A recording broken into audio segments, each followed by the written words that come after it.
Hey everyone, I'm Micah Barnhart, and welcome to DP News. Broadcasting live from Goleta, California, let me show you around our studio.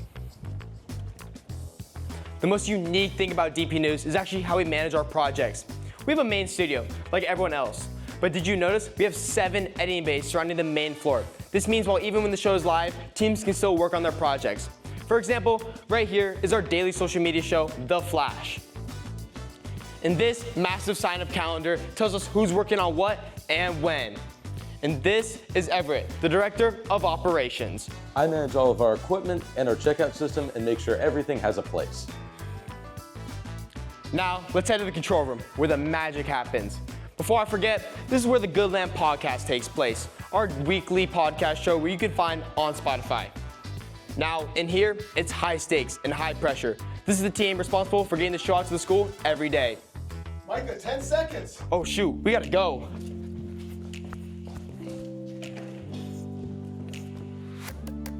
I'm Abby. I'm Micah, This is DPNews. and it Start now.